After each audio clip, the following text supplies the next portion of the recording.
करत कहाँ है, अरे पलटू मीठा जल समुद्र खार। कहते हैं कि दया गरीबी दीनता तो भक्ति का मूल है, इतना गुण ना हो तो वास्तविक फूल है। तो कहते हैं कि हमारे अंदर भक्ति करना है तो सबसे बड़ा मूल क्या है कि हमारे अंदर दया होना चाहिए, करुणा होना चाहिए, प्रेम होना चाहिए। अगर हमारे दया करुणा प्रेम नहीं है तो भक्ति का आधार नहीं है। तो बताइए कि आधार नहीं है तो इसकी इमारत कैसा खड़ी होगा, वो भजन साधन कैसा वो कर पाएंगे। तो हमारे तो दया प्रेम होगा तो हमारे घर का भी काम होगा, परिवार में रहेगा तो हमारे घर का काम सुचारू रूप से हो जाएगा, तभी हम भजन करेंगे। और घर में लड़ाई झगड़ा करेंगे तो भजन कर सकते हैं। आश्रम में आएंगे तो भाइयों में झगड़ा हो जाएगा तो सत्संग कर सकते हैं। इसलिए हर जगह पर रहेंगे तो हमारे अंदर दया करुणा प्रेम होना चाहिए, तभी हम लोग के जीवन में भक्ति स्थापित होगा, हमारा जीवन सरल और सफल हो सकता है। नहीं तो क्या होता है, जैसे समुद्र का पानी इतना खारा है, ये किस काम में आता है? एक नमक, खारा नमक कोई बना लेता है, लेकिन एक मीठा जल होता है, उपजल, उसको लोग पीते हैं, खेत की सिंचाई होता है, फल फूल उगता है, कितना काम में आता है। तो वैसे बोलते छोटा होता है उपजल, लेकिन मीठा होना चाहिए। हमारे पास अच्छा धन है लेकिन हम दान नहीं करेंगे तो किस काम का धन? कोई काम का नहीं, वो खारा है। थोड़ा सा ही धन है लेकिन हम लोग 100 रुपये ही कमाते हैं, उसमें से 10 रुपया दान कर दे तो ठीक। 10,000 भी कमा रहे हैं और 10 रुपया भी दान नहीं करे तो खारा है, कोई काम का नहीं। खूब बलवान पहलवान है, आश्रम पाके तो घूम रहे हैं, देख रहे हैं, कहीं पर झाड़ू मारना है तो कहीं पर कोई काम है कि उठा के यहाँ से वहाँ पे रखना है, कोई काम बस घूम रहे तो क्या बल? कोई काम का नहीं। चाहे परिवार में हो बल है तो कोई काम का नहीं है, किसी काम का नहीं हो बल। दिखावे के लिए थोड़ी बल कि खूब बढ़िया से हमारा छाती फूला हुआ रहे, हमारा हाथ फूला हुआ रहे, जंघा फूला रहे, किस काम का? कि कोई काम ही नहीं करते हैं। इसीलिए कहते हैं कि छोटा रहिए लेकिन दान पुण्य करिए, सेवा करिए। आश्रम का आइए तो सेवा करिए, घर परिवार में रहिए तो सहयोग की भावना से सेवा करिए, तभी हमारा जीवन सरल रहेगा, हम भक्ति कर सकते हैं। नहीं तो वो बोलते हैं बांस भी फूल है, जैसे बोलते हैं जिस फूल में खुशबू होती है उसकी कीमत होती है, जिस फूल में खुशबू नहीं होती है तो उसका कोई कीमत नहीं करता है। तो वैसे ही हमारे अंदर भक्ति का गुण है, दया है, करुणा है, प्रेम है, दान है, सेवा करने की भाव है, तो समझिए कि हमारा कीमत है। नहीं तो हमारा कोई कीमत नहीं है। आजकल देखिए जो कमाता नहीं है, कोई कीमत ना करे तो उसको घर माता पिता भी नहीं पूछते, कोई पूछने वाला नहीं। वैसे बोलते हैं सब तो सदगुरु का तो बात ही क्या है, तो सदगुरु नहीं अपने कसौटी पे लेंगे। इसलिए हमको गुणवान बनना चाहिए, अपने अंदर की कमियों को दूर करना चाहिए, गुणवान बनना चाहिए। और देखिए आज कार्तिक पूर्णिमा है, आप सबसे एक प्रार्थना है, प्रार्थना के रूप में कि देखिए सदगुरु के हम लोग दरबार में बैठे हैं, एक सदगुरु है कि हमें कितना सारे अवगुण है तो भी वो हमसे प्रेम करते हैं, हमको अपने पद से गिरा नहीं रहे। कितने लोग हमारे अंदर अवगुण है तो भी हमारे मित्र है, हमारे परिवार से, हम परिवार से जुड़े हुए हैं, अपने समाज से जुड़े हुए हैं। हमको 10 लोग 20 लोग 50 लोग 50,000 लोग जानते हैं, हमारे अंदर कमी है लेकिन हम जानते हैं, हमारा सदगुरु जानते हैं, लेकिन हमको अपने पद से गिरने नहीं दे रहे। तो ऐसे अगर हम उनके बच्चे हैं, उनके अंश हैं, तो हमें भी वही गुण होना चाहिए। तो हम लोग देखते हैं अपने गुरु भाइयों में थोड़ा सा एक तिनका भगा कोई कमी हो जाता है, कोई आचरण में कमी हो जाता है, कोई व्यवहार में कमी हो जाता है, संस्कार में कमी हो जाता है, तो हम उसको देख के उसे दूरी बना लेते हैं, उसे घृणा करते हैं। तो ऐसा नहीं होना चाहिए कि सदगुरु हमको नहीं ठुकरा रहा है और हम लोग अपने भाई को, अपने गुरु भाई को, अपने साधु समाज को ठुकरा देते हैं, अपने अपने परिवार को ठुकरा रहे हैं।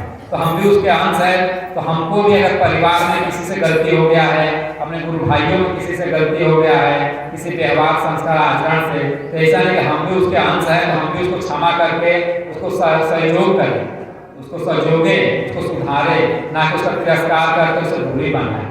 तो हमको भी ये चोला पहन के कोई काम का नहीं, भक्ति करके कोई काम का नहीं, तो दिखावा है। तो हम भी अगर सदगुरु के भक्त हैं तो हमें भी वही गुण होना चाहिए। वो क्षमा करके हमको दाना पानी भोजन सब कुछ दे रहा है, तो हम घृणा करके क्यों उससे दूरी बना रहे हैं?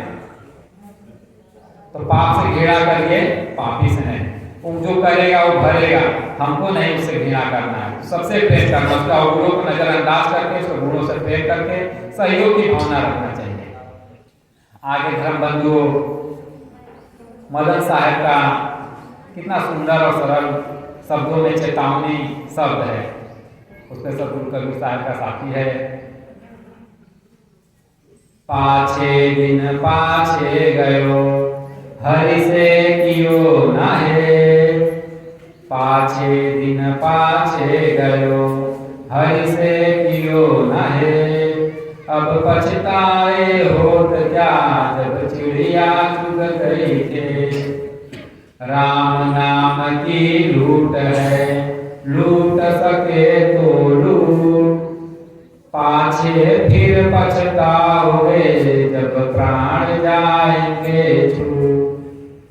तो धर्म बंधु कि बाद में पश्चाताप के सिवा कुछ नहीं रहता है जीवन में। जब तक हमारे आंखें स्वस्थ हैं, हम अच्छे से देख सकते हैं, हमारे इंद्रिय स्वस्थ है, हम कुछ सेवा कर सकते हैं, चल सकते हैं, बोल सकते हैं, सुन सकते हैं, उसी में हम अपना भजन भी कर सकते हैं।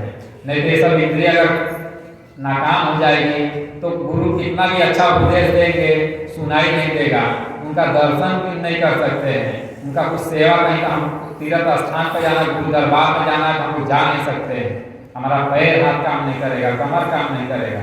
इसीलिए जब तक जीवन का स्वस्थ है तो अपना भजन साधन का, सुमिरन का, भजन का भी काम कर लेना चाहिए। इसी पे देखिए सदगुरु मदन साहब कितना सरल ढंग से चेता रहे हैं अपने शब्दों में। साहब कहते हैं तब तो हटा न माने मनुआ, अब काहे पछतावे रे, जब यम जालिम केस पकड़ ले, चल रहे मुँह भाई रे। साहब कहते हैं जब मैं कहता था तब तो किया नहीं, अब जब यम जालिम केस पकड़ ले, चले रहेगा, जब वो केस पकड़ लेगा तब मुंह बांध के चलना पड़ेगा, कोई सहारा नहीं होगा। वैसे देखिए किसी नारी का या पुरुष का सर पकड़ लिया जाता, केस को पकड़ लिया जाए तो मुंह खुल जाता है, कोई चारा काम नहीं आता। गैया भैंसिया को देखिए कितना भी चक्कर उसका बस सिंह पकड़ लो तो फिर कोई काम नहीं आता, कहाँ भागा जाए क्या किया जाए, सब बल खत्म हो जाता है। ठीक उसी प्रकार से जब काल भी हमको पकड़ लेगा, ये चतुराई धन बल विद्या सब इधर का कितने बड़े हम हैं कुछ पता नहीं चलेगा, कोई काम आने वाला नहीं, अहंकार कोई काम का नहीं। इसीलिए साहब कहते हैं नाना प्रकार का उदाहरण भी देते हैं समाज से जुड़ा हुआ। कहते हैं जब लगता पलोह तन व्यापे, सबको तो लो बढ़ाई रे, ताप से राने बाढ़ उड़ाने, केतनो मारो ठेठाई रे। साहब कहते हैं उपमा देते हैं जैसे कि लोहार होता है, लोहे को गर्म करता है, उसमें गर्मी रहता है, लाल रहता है, उसका हथौड़ा मार के एक आकार देता है, हंसिया बना देता है, कुर्सी बना देता है और भी यंत्र बना देता है। लेकिन अगर लोहे की गर्मी खत्म हो जाए तो कितना भी हथौड़ा मान लीजिए उस पर कोई असर पड़ने वाला नहीं, कोई आकार होने वाला नहीं है। वैसे हमारे जीवन में जब गर्मी है, हमारा शरीर स्वस्थ है और गर्म है, तो इस पर गुरु का हथौड़े के पास में जाके इसको आकार दे देना चाहिए भजन सत्संग सुमिरन का। नहीं तो फिर कितना भी बाद में हथौड़ा मारेंगे कोई काम का नहीं होने वाला, पछतावा इसका कुछ नहीं होने वाला। ठीक इसी प्रकार साहब कहते हैं जब लगते दीप उजियारा, गुड़ी गाठ अलगाई रे, तिल उड़ाने दीप बुझाने, फिर क्या करो उपाय रे। साहब कहते हैं जैसे कि तेल होता है, दीपक होता है, उसमें उजियारा रहता है, प्रकाश रहता है, उसके प्रकाश में लोग अपना काम करते हैं। जैसे कि कोई रस्सी अगर उलझ गई है, उसके प्रकाश में हम लोग सुलझा सकते हैं, इस रस्सी को खींचना है, इसको ढीला छोड़ना है। नहीं तो अगर प्रकाश खत्म हो जाएगा तो पता चलेगा जिस रस्सी को खींचना है उसको ढीला कर रहे हैं, और इसको ढीला करना उसको खींच रहे हैं तो और उसमें फंसते चले जाएगा। ठीक उसी प्रकार हमारे अंदर भी जब तक प्रकाश है, हमारी चेतना है, अच्छी है, हम देख सकते हैं, सुन सकते हैं, सेवा कर सकते हैं, तो उसी प्रकाश में हम अपने गुरु के पास जाके सुमिरन भजन का रास्ता करके अपना साधन भजन करें। साधन भजन करेंगे तो हम भी ये चेतन है, जड़ है, इसमें क्या उलझा हुआ है उसको अलग अलग करके देखेंगे। ये सब जड़ है, इसमें प्रकाश करने वाला चेतन आत्मा है। उस आत्मा का ज्ञान हमको गुरु ने दिया है, तो साधन भजन करके हम लोग उसको अलगा लें, तब हम लोग के जीवन में सार्थक है। आगे साहब कहते हैं, आए नफा लेने भय ठूठी, चले मूल जड़ाई रे। कहते हैं कि यहाँ पे हम नफा लेने आए थे, बोलते गाँव की रतन परख पर हरि करो, बिन गुरु परख में आई रे। आए नफा लेने भय ठूठी, चले मूल जड़ाई।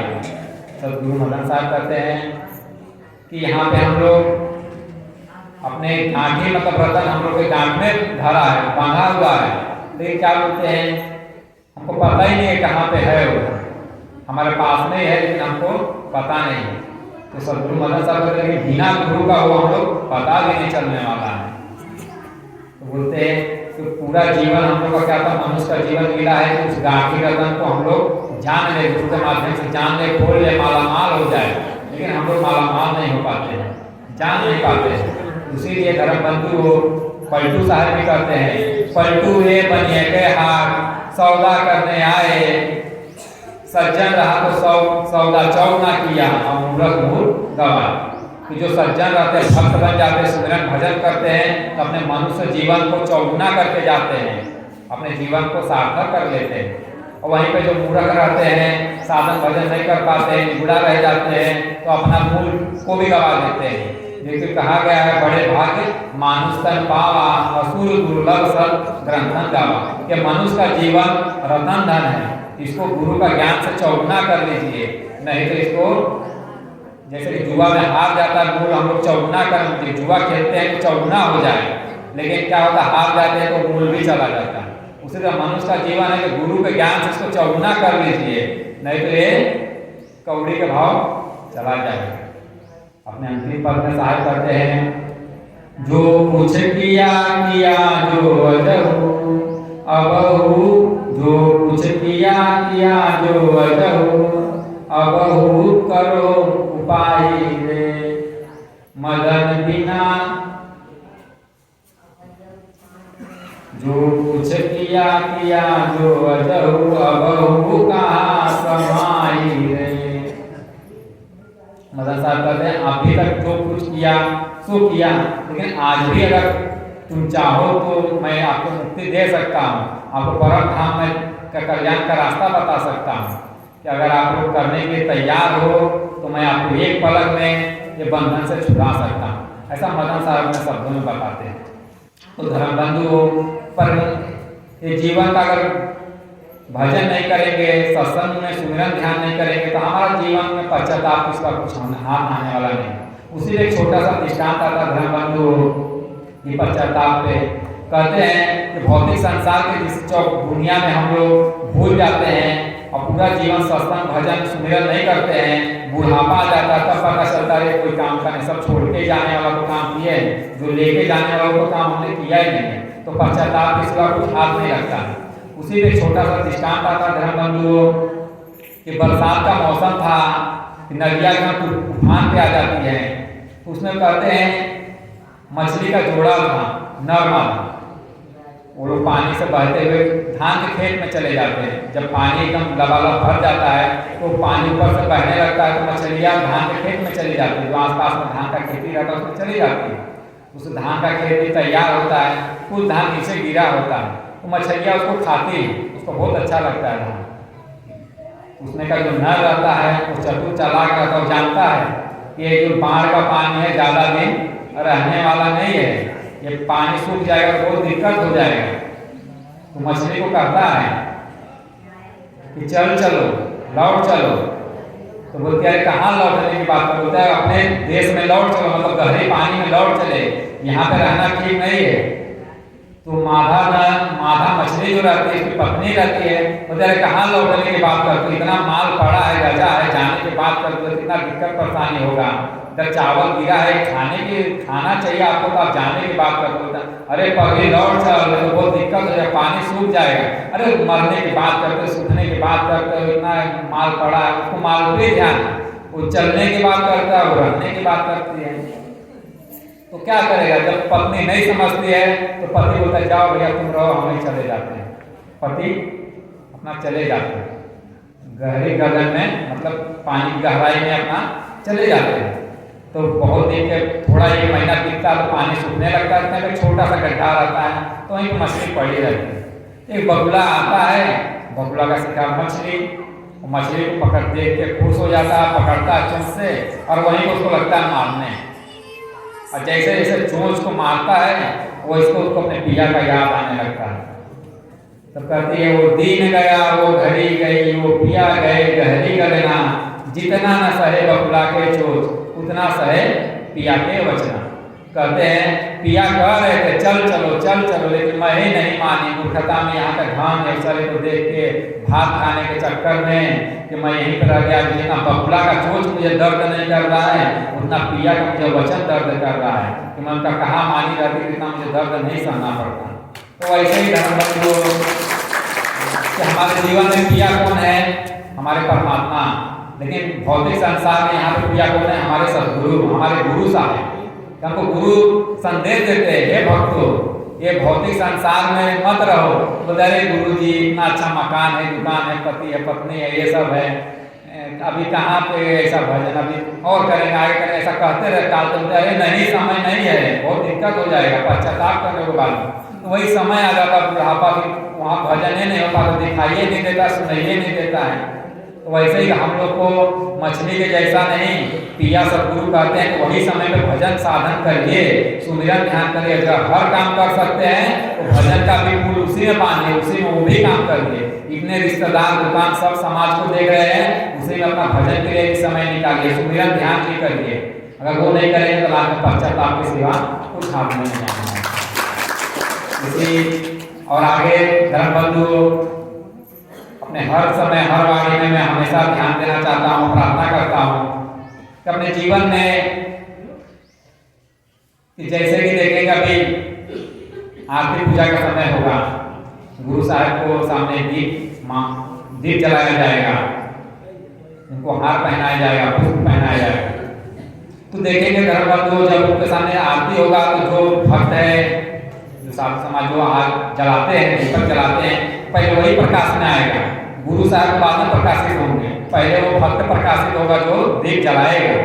वो जो फूल देखिए, जो भक्त उनको फूल पहनाएगा, पहले भक्त के हाथ में फूल जाएगा। गुरु जी के आचार साहब गले में तो बाद में जाने वाला है, पहले भक्त के हाथ में फूल आएगा, पहले उसको खुशबू देगा, तब गुरु जी को बाद में खुशबू मिलता है। उसी तरह के धर्म बंधु हो, पहले हम किसी को भी खुशियाँ देंगे, सेवा देंगे तो पहले हमको ही वो सेवा छूने वाली है। वो जिसको सेवा देंगे उसको बाद में छुए, पहले आपको ही वो सेवा देगा, आपको सुंदर करेगा, पवित्र करेगा, निर्मल करेगा। उसी प्रकार जैसे कि होली का भी देखे त्यौहार, किसको रंग भी लगाते हैं तो रंग किसको पहले लगता है? पहले जो लगाता है उसी को रंग लगता है, लगाने में जिसको लगाया जाता है उसको बाद में लगता है। उसी प्रकार से कीचड़ भी होता है धर्म बंधु कि कीचड़ भी किसी को लगाते हैं, किसको गाली देते हैं तो पहले हमारे ही दिमाग को खराब करती है, हमारे मुंह को खराब करती है, हमारी जिह्वा को खराब करती है, हिंसा करते हैं। उसी प्रकार कीचड़ भी किसको लगाएंगे तो पहले हमको ही कीचड़ लगेगी। इस बात को ध्यान देते हुए जैसा हम करेंगे वैसा ही पाएंगे।